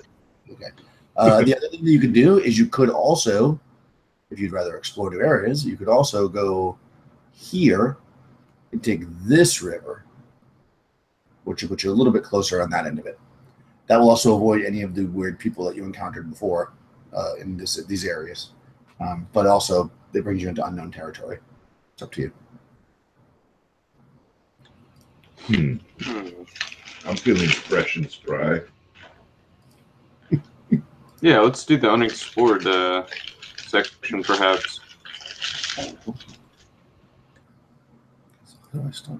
I'm not sharing now. Okay, good. I was like, how do I stop sharing? And I'm not sharing. That's probably why I can't stop sharing. Okay, cool. So you head out then, and you're going to go through. Let me see if you encounter anything. So we'll say it's I mean, he helped you in the morning. He had to get his crap together. You're going to leave like in the afternoon. You probably could stay one more day here if you want. I don't think any of you are hurt, right? Actually, you would need to stay one more day because you weren't able to heal any hit points while you had the leprosy. So you were all down on your hit points, I think. So you probably want to stay one more day. But at that point, the fricks is starting to mess with your liver. So we'll say that you spend an additional day there, so you guys are fully healed back to maximum hit points. And if you're putting the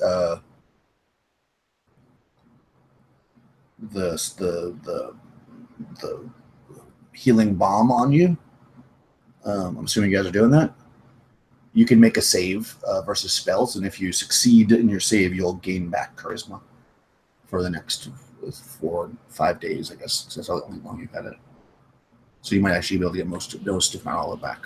So go ahead and make a save to see if you get any charisma back. I don't remember if I lost charisma. I don't think you did. No. I lost a ton of. I didn't. You didn't lose any? No, it's with only. I lost 8 of my charisma. I know. No, I didn't. No. Oh, god damn it. No? Okay. That's right. You got 4 days. So you'll be able to make 4 saves. So maybe it just didn't help. I mean, it didn't help to heal right away because probably. Yeah. All right. So let's see what happens. I think the scar looks cool, Martin. Oh, you do, Mardigan? Thank you. If you think it's cool, I think it's cool too. Lost them. Okay, first day in the morning. Oh, well, that's exciting. For who? That is a good question. There's the other D8. I have 3 D8s, so let me just find the other one. There it is. Going down for a second. Okay. My 3 D8, so I can roll the whole day's worth of stuff.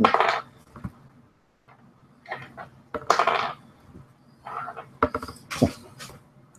So, first thing in the morning, 23:05.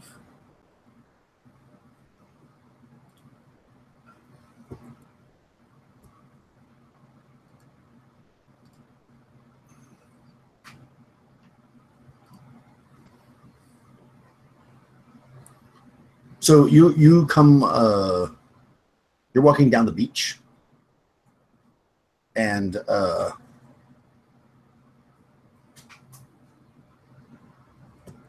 you see in the distance. It's to the south, so it's actually not. It's not actually super close to you. It's kind of you're kind of walking down the beach and getting ready to go this way. It's like first thing in the morning, and you see. Oh, by the way, when you came out of the castle, obviously you got picked again. As you're walking down the beach, you see a large group of women in the morning as the sun is rising. They are dancing. There's got to be at least 30 of them, and they're they're maybe like 200 yards away from you, and they're on the beach in the morning doing some kind of dancing. I'm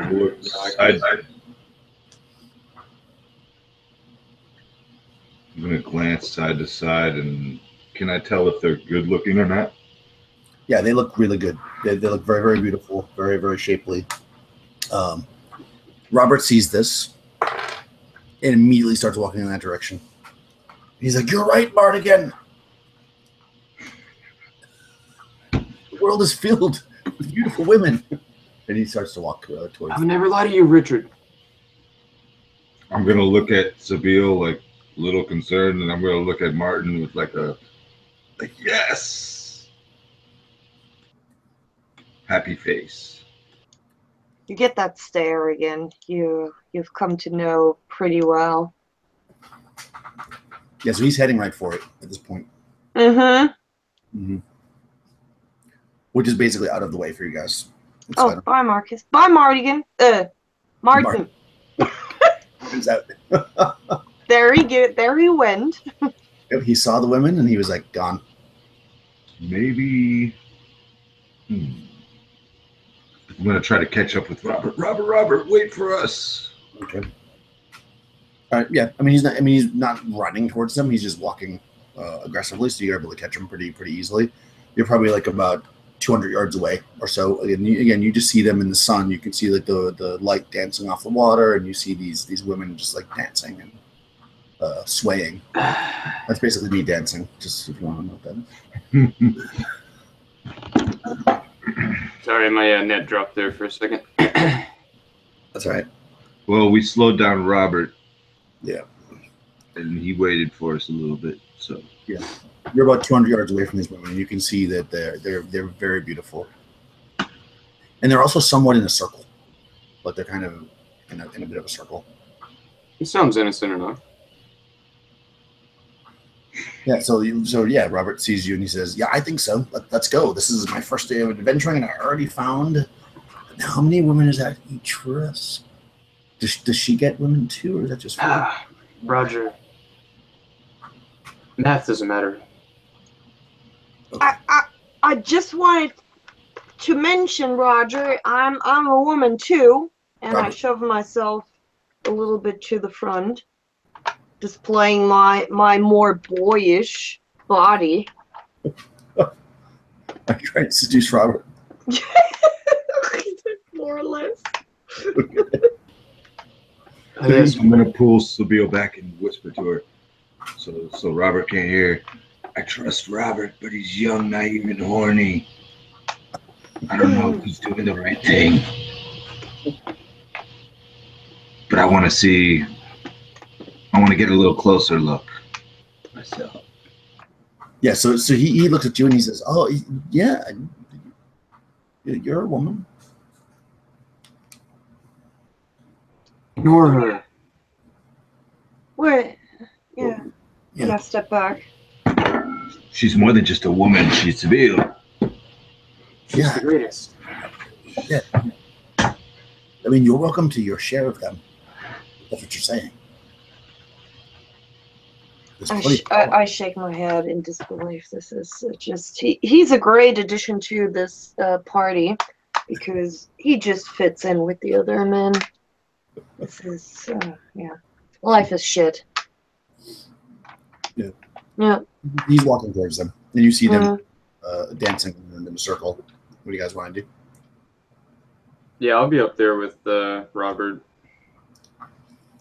Cool. Kind of patting him on the back, egging him on. Yeah. Mardigan's gonna. Sorry. Go ahead. Yeah, he just can't believe it. He's super excited. He's walking faster if you're egging him on. You see Mardigan kind of moving to the rhythm, moving closer. Okay. Yeah, so as you guys get closer to the circle, they actually kind of open up a little bit so that you could actually walk in to the center of it. They're kind of like, egging you on to come into the center of the circle so they can dance around you.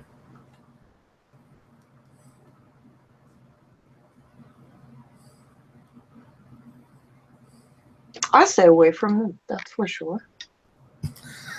I just watch how they embarrass themselves. Well, I'm a little bit entranced, but not entranced enough to go in there without all three of us. If Sable doesn't go in, I'm just gonna stay back and keep bouncing to the music and Okay. And I'll just check him out. I'm not gonna get in the circle. Check him out. All right, Robert totally goes forward. He's like, and he goes Robert. Or he's trying to anyway, so let's just stop him. Not so fast, Robert. I don't know. They want us to go in. You get first pick, I guess, as the leader. No, let's talk to them first.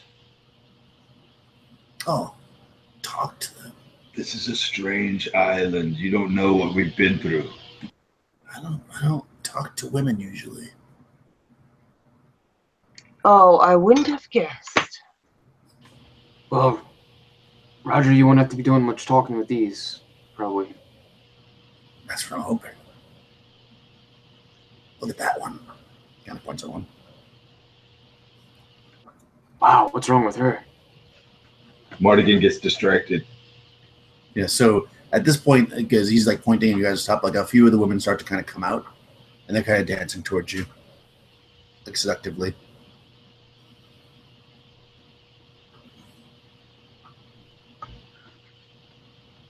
How close? They're probably maybe you To stop me. like 10, 15 yards away from them. So they're dancing and not going super fast. They're heading towards you though. They're probably like within like 50 feet of you at the very least. Oh, okay. Yeah.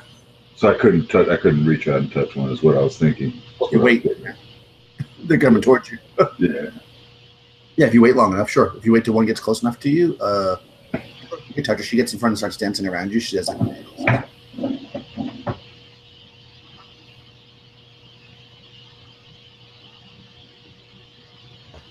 Do something, Well- Roger.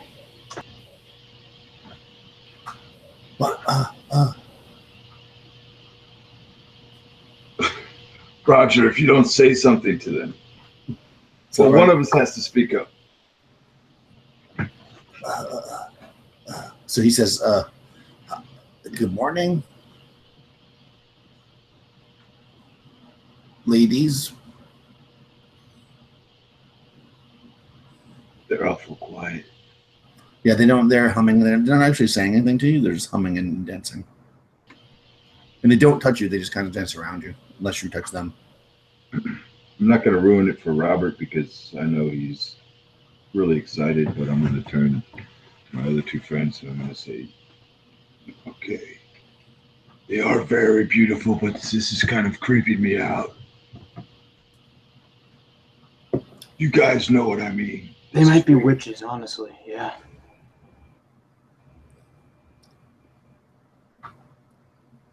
What do you think, Sable? Why are you asking me?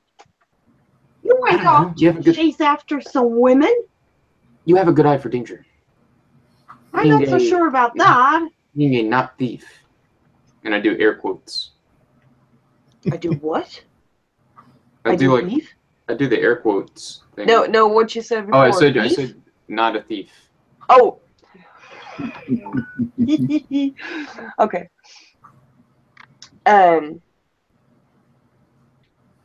Well, I mean, were those men?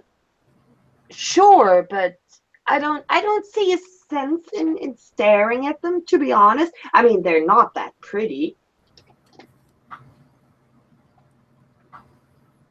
Yeah, Right? they're quite beautiful. No, they're pretty but- hot, Sable. No. They are of surpassing grace and loveliness. Yeah, she would never agree to that. You know. Mardigan's gonna turn to Martin and say, "I really like that one." Point at one of them. Yeah, it's a good one. It's a good one, Mortigan.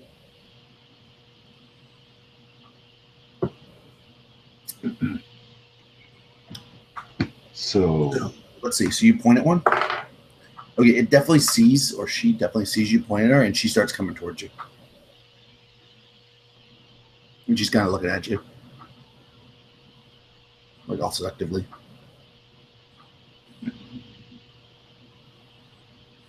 what should I say to her, guys? If I could get her to say something, is she close enough that I could say something without shouting? And she hear me now? Yeah. She's now within like maybe 10 feet of you because she's walking towards you. Hello, fair maiden. She kind of she goes like this. Then she moves in close, like she wants to whisper something in your ear.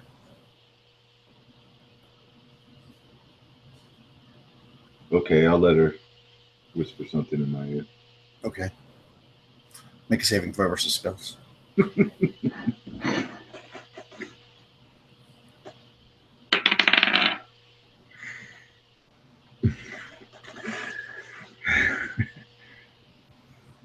That is a 6.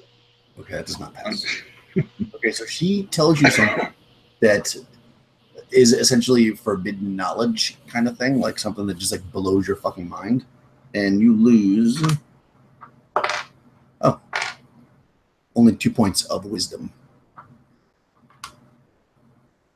and you physically age 6 years. Do we even see that? I don't know. You're pretty young, right? So it probably isn't that noticeable. Yeah. Yeah, I mean, you basically. Yeah, that puts me at age. That would put me at 36. 5 years, you said? 6 years. Yeah, so the difference between 30. 6 years, 37. Yeah. Yeah. A couple extra gray hairs, maybe. But yeah, you definitely, whatever she says to you, it is shocking, but also incredibly seductive. So you don't like feel bad per se. It feels like it was worth it. Do you know what I'm saying? That makes any sense. And then she kind of backs away after she says it. And during this whole period, she's never touched you. She just kind of leaned in and said something in your ear, and then she backs out and she continues to dance. What's her last? Mardigan's jaw drops and he looks at the other guys and nods yes with his eyes wide.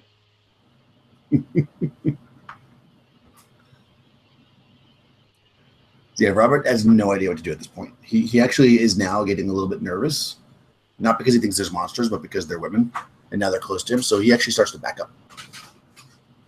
And he's like, maybe this many might be a lot for my first time. I mean, but first time, you know what I'm saying, like on the road, and Richard, you can do this. You can do it. Just go for it. I mean, there's a lot of them. Let her whisper into your ear, Robert. You won't regret it.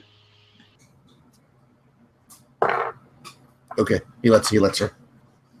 Nice. You can save for him. Make a saving throw versus magic.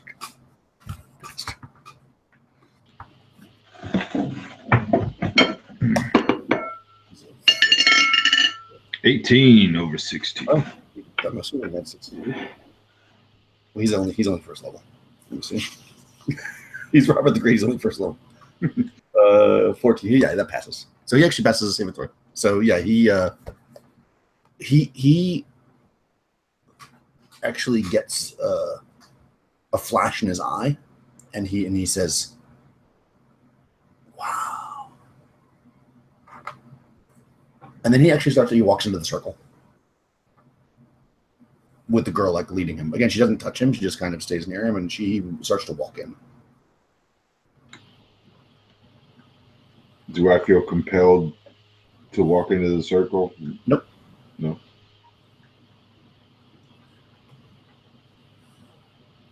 No, he doesn't look like he's charmed or anything. He just looks like that was so satisfying for him that like he's he didn't get a negative from it like you did. Like in a sense, you know what I'm saying? Like yours felt negative, but it was worth it. But his obviously was positive because he passed the save.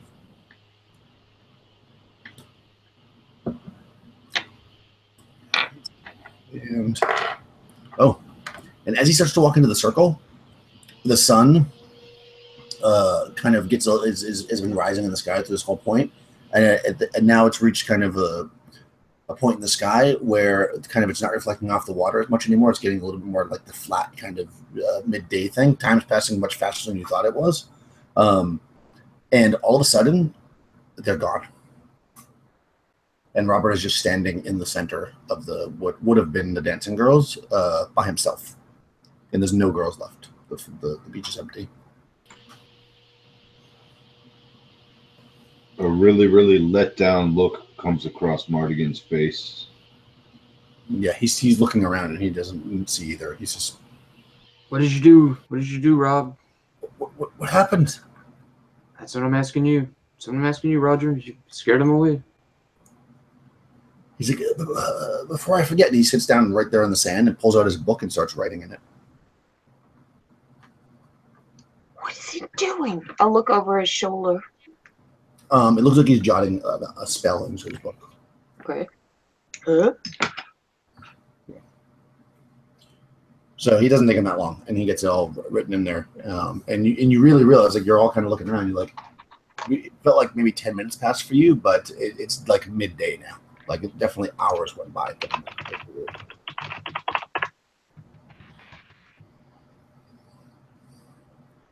Well, it looks like we burned a lot of time. Yeah, and also it's starting to get like very, very cloudy, and the temperature is dropping a bit at this point. So once he gets the spell jotted in, he suggests that you guys start moving. If you guys don't have something else you want to do. He doesn't want to get wet. It's getting cloudy. Robert is he, by the way. Can I search around for any traces of the women? Anything dropped or prints? Yeah, roll a d6. If you all want to do it, you can roll a d6. I got a 1. Nice. 2. Nice. Sorry, I got a 1. Nice. All right, you all found something. So the I need random. All right, hold on, random table. Here we go.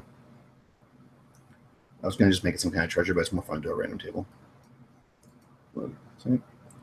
Random tables.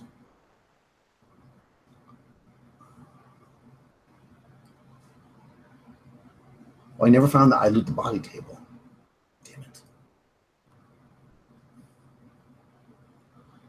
I'm gonna go. Okay, so for Mardigan, roll a d10.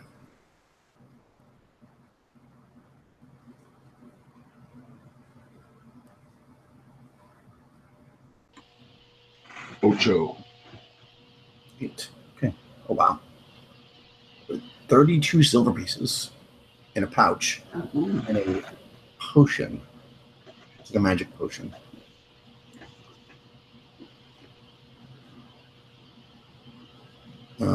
Do I know what the potion is? You would have to taste it to see if you could figure out what it does. Oh, that's always a great idea. Oh yeah, That's how potions work, man. I trust it. You gotta taste it. No. What? You taste it, Martin? No, definitely not. Okay, hold on. So let's just say what everybody gets before you decide if you want to taste things or not. Sibyl, go ahead and roll me a d10. Mm-hmm. 6. 6. 3 gold pieces. Oh, great. 7 silver pieces. Oh. In his pouch. Yeah, it's good. 3 gold, 7 silver. So you 3 gold, 57 silver. So you dump it out and you start counting the silvers. 57 silver. You're like, yeah, that's pretty good. And a dozen rotten teeth. I hate you so much. Martin. those are going to be the item that saves the day. Mm-hmm. Could be. All right, what am I doing? Roll a d10. Oh, right. Let's see. Where's my D10? There it is. A 5. 5. You also find a potion. Oh, good. Yeah, little vial on a. It's only a little tiny thing. It's on a necklace, a little vial, purple liquid, and yours is green. It's green, you said? Yours is purple, and Purple. Yeah. and Mardigan, yours is a little bigger. So yeah, in order to know what a potion does, you're gonna have to either taste it or have an alchemist or something check it out. The kid Did I probably notice? it's too far away from his lab right now. Did I notice the color of mine? Green. Okay. You want to taste it? I actually would rather taste the one that you have, Martin. You want to taste Martin's potion? Do you guys want to swap potions? Well, I don't know.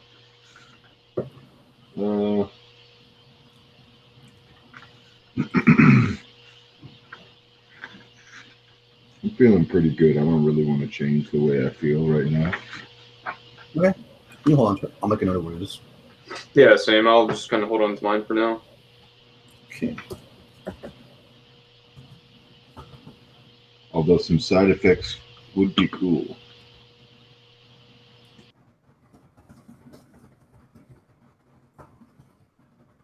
Yeah, this is like you've had leprosy since like this first session, so like by now, well, not in Mardigan actually. Get cured of leprosy just to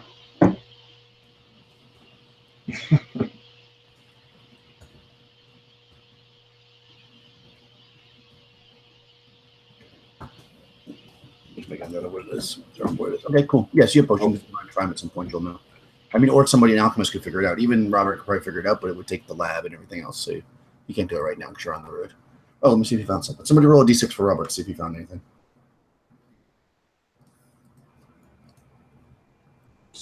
Okay, I got it. Let's see. A 3. That's what I got. I rolled one too, and I got Oh, a nice.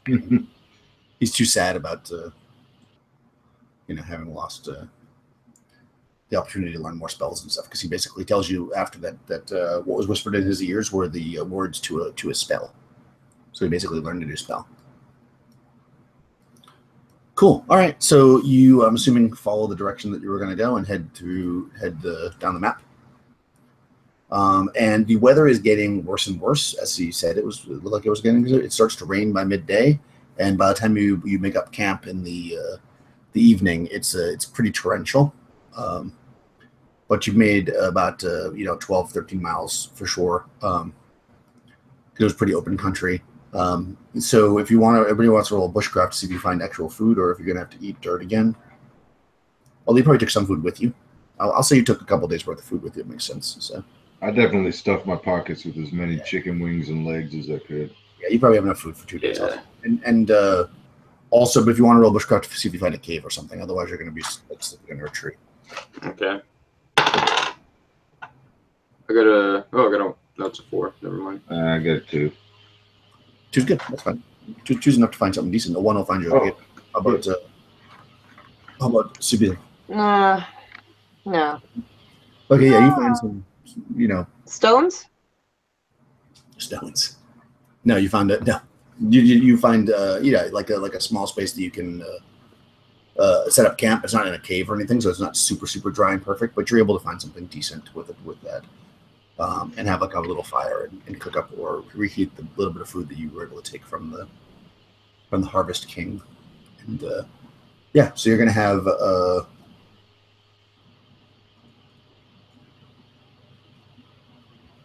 guard set up and everything like you normally do. Is that the plan? Yeah. Yeah. You were jamming, of course. Hello? All right, cool. So yeah, you each take a shift, and I guess Robert can now take one too because that's actually better for you guys. And the weather just keeps getting worse and worse. Like by the time the morning comes, like even though you found some spot under a tree or whatever, you probably had to move a couple times during the night because like it was starting to get flooded and you had to move around. So it was not the most pleasant night in the world, but you get up next morning with no monsters haven't eaten your face. So that's always a good sign. And you continue on your path. Let's see. Oh, nice. The map. So let's see where you're at. Okay, so you traveled those 2 hexes. You're in this one. 106.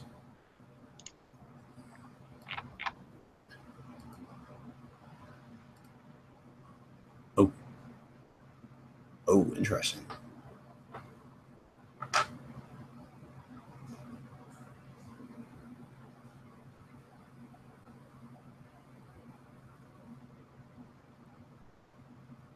Oh, crap. Okay. So you... Let's see if you're surprised by it. You are not. Let me see it. It's surprised. It is actually. Wow, okay.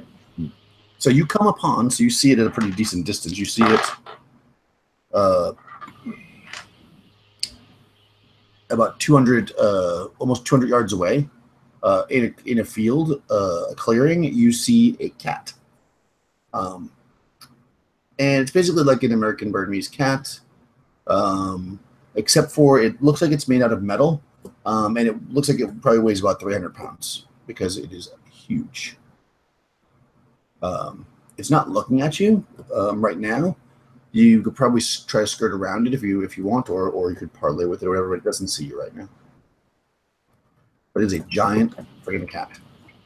Guys, I'm not against skirting around this freaking feline monstrosity. Uh-huh. I agree. Cool. All right, yeah. I mean, you're so far away. I'm not even going to make it a roll. If you just go around it, it'll probably just add a little bit to your journey. You won't get quite as far today, but you're definitely able to skirt around this thing. It was eating like a bird the size of like an ostrich, so it wasn't really paying much attention to you. But yeah, so you travel through the rest of the morning, and then at some point in the afternoon, you're kind of traveling around. And let's see, table 3, 20. Oh, wow. Okay. So you're kind of coming over a ridge. And when you get to the top of it, you look down in front of you, and probably about 150 yards or so in front of you, you see that the ground has been split, like almost like a big crack, like an old school like earthquake. Every single tree is like downed, and this split looks like it goes about 5 miles in both directions. You see all littered around the ground, lots of dead birds.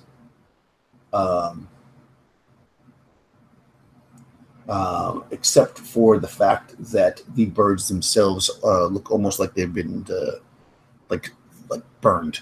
Basically, they look like the birds have been on fire and they fell to the ground. And now they're all like fringed and all laying all over the ground. But this is directly in front of you, so you're gonna have to try to go around it at this point. It's about 100 foot across, so I don't think you'll be able to manage to, unless you have some kind of clever plan, to get across a 100-foot wide gap. You'll probably have to go around it, I'm assuming. What would you like to do?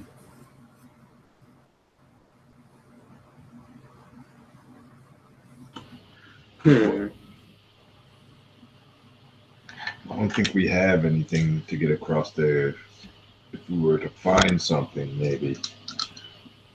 But we definitely don't, that I can think of, we definitely don't have anything.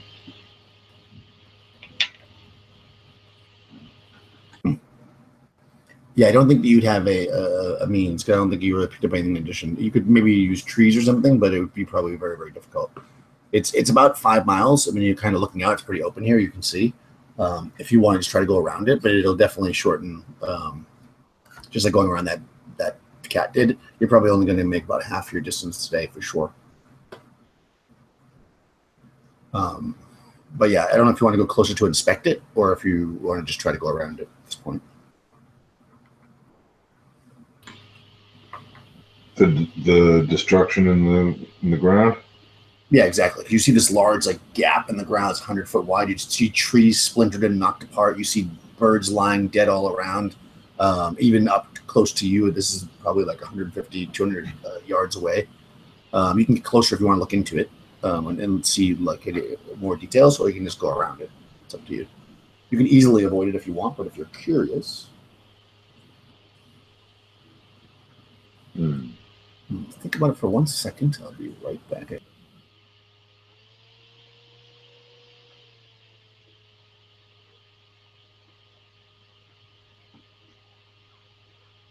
Are you guys there? Hello? Yep. Oh, okay.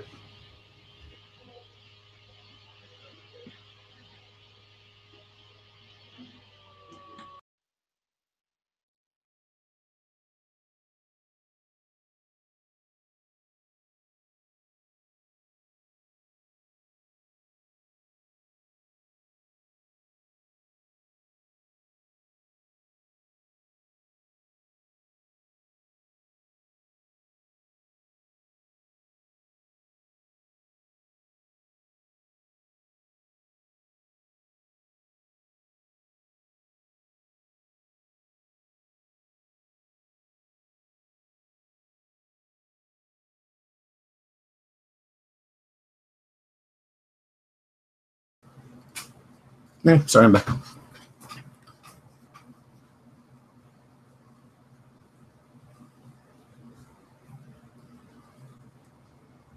Hello. Okay. Okay. All right. So Sibyl's is going to run as an NPC for a little bit, I guess, unless you guys want to end it there. She might get to go. Do you want to run for a little bit further to get to the statue, as with her, me just running her as an NPC, or do you guys want to just cut it? I'm down to just cut it, so we don't go on too far without her. But I mean, it's up to Carlos as well. Yeah, I mean, we're fine to cut here. You guys know where you're going, and that way she can be part of it instead of doing it that way. Be easy enough. Okay. Let's just do that. We'll just end the broadcast. Yeah. A little short one this time. Cool. You can actually get some sleep tonight. All right, let me stop this. You can decide what to do at the crack next time.